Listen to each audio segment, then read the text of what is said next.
Il y a un nom qui terrorise tous les médecins. Certains préfèrent laisser agoniser leurs patients, ne pas leur donner certains médicaments, car ils risquent d'être associés à lui. Dr. Death, le médecin qui exécutait à coups de morphine. That son of a killed my father on Christmas Eve.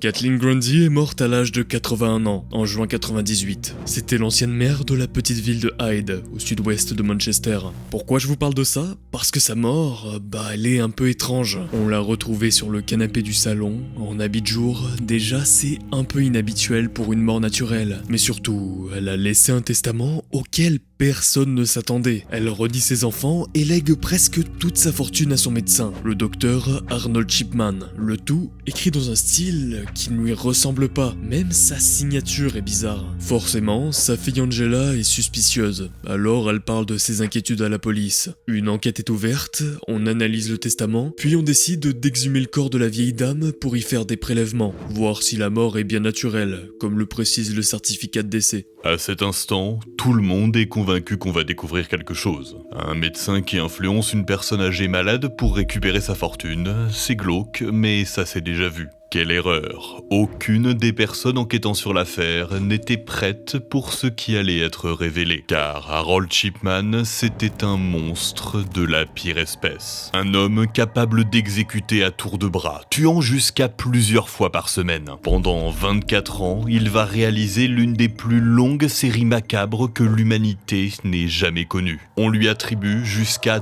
250 victimes, presque toutes tuées de la même façon, sans jamais se faire prendre. Il aurait sûrement pu continuer encore longtemps s'il n'avait pas commis l'erreur de trop, car le décès de Kathleen Grundy va sonner son arrêt de mort.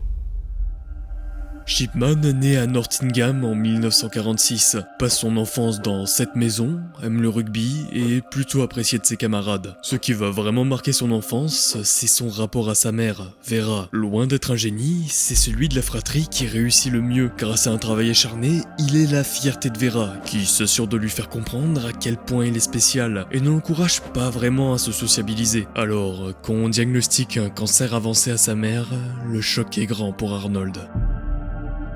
Il n'en parle pas à ses amis, reste à ses côtés lors des rendez-vous médicaux, assiste à sa bataille contre la maladie et aux grandes doses de morphine qu'elle reçoit. Quand elle meurt, il n'a que 17 ans.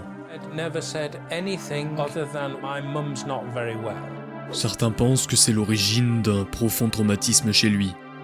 C'est là qu'il prend la décision de faire des études de médecine. Il étudie à l'université de Leeds. Durant ses trajets de bus, il rencontre Primrose, la future mère de ses 4 enfants qui restera toujours à ses côtés. Personne n'a rien à redire de lui. Il est investi, travailleur. Après ses études, il rentre dans une clinique. On pense que c'est ici qu'il commet son tout premier meurtre, sur une fillette de 4 ans, gravement malade et souffrante, sous prétexte de l'euthanasier pour la soulager. Her mother left the room saying please be kind to her, and he took that as his cue to kill her. Puis, il devient médecin généraliste dans un centre médical. À cette époque, les gens autour de lui le trouvent enthousiaste, investi. Il est apprécié des patients comme de ses collègues. The doctors did not choose their patients. The patients chose the doctor that they liked. Difficile de dire combien de personnes sont déjà mortes par sa faute à cette période, notamment à cause du temps qui s'est écoulé, mais aussi des circonstances. Par exemple, on a longtemps considéré que sa première victime était une femme nommée Eva Lyons, 77 ans, souffrant d'un cancer en phase terminale. Elle décède peu de temps après une injection que lui fait Chipman, alors qu'elle est à la clinique avec son époux.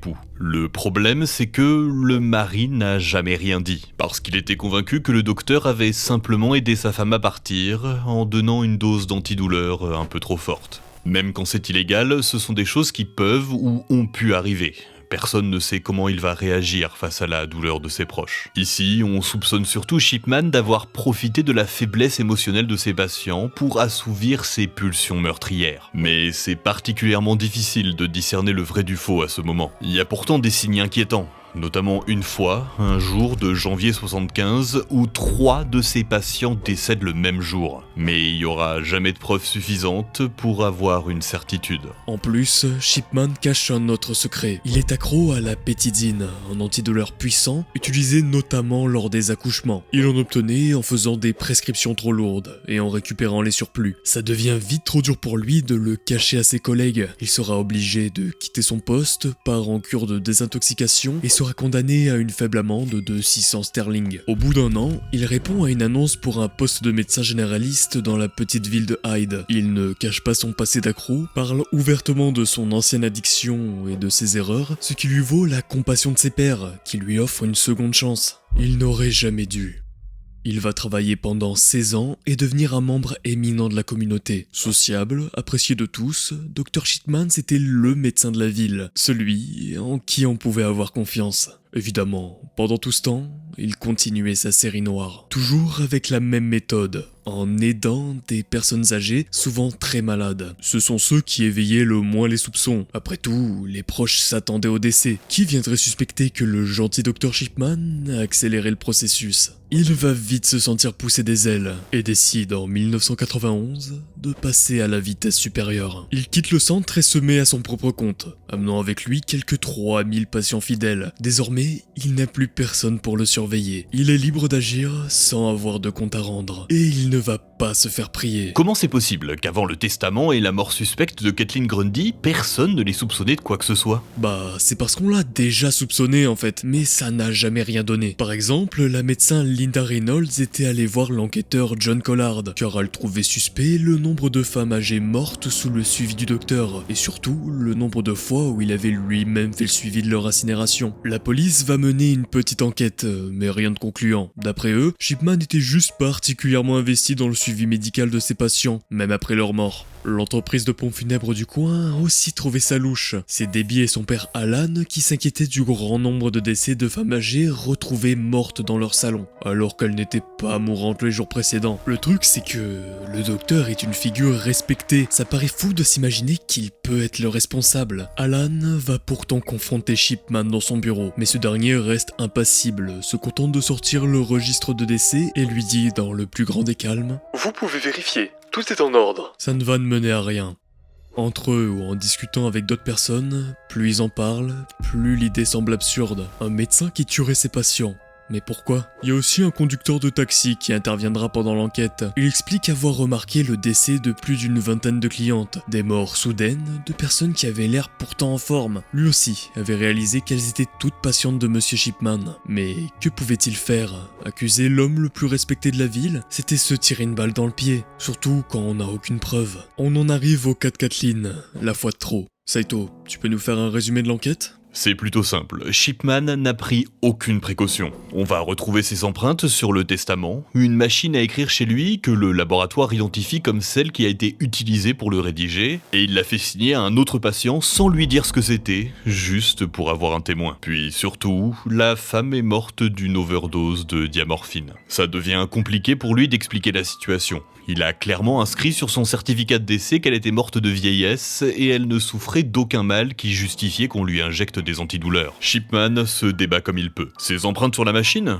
Kathleen lui empruntait souvent. La morphine dans son corps ? C'était une droguée, une accro à l'héroïne. Mais bien sûr, à 81 ans ? Il devait pas avoir mieux. Ou alors il était convaincu d'être le seul être humain intelligent sur Terre et que c'était pas nécessaire de trouver une bonne excuse. En tout cas, plusieurs spécialistes pensent que son ego l'a lourdement trahi. Faut dire que dans sa situation, il y avait presque de quoi se croire invincible. Après la découverte du cas de Kathleen, la police va enquêter sur les autres patients. C'est là qu'on réalise l'ampleur du drame. Des dizaines et des dizaines de patients décédés, toutes habillées au milieu de leur salon. Toujours aux mêmes heures, celles des visites du docteur. Son modus operandi était autant absurde qu'efficace. Il se rendait chez ses patientes, leur injectait une dose létale de morphine, puis se rendait tranquillement au cabinet où il modifiait les dossiers médicaux des victimes pour couvrir ses traces. Suivant ce qu'il voulait inscrire sur le certificat de décès, il changeait l'historique, faisait disparaître des rendez-vous, rajoutait des séances ou des problèmes de santé. Il fabriquait une histoire crédible pour justifier la mort des victimes.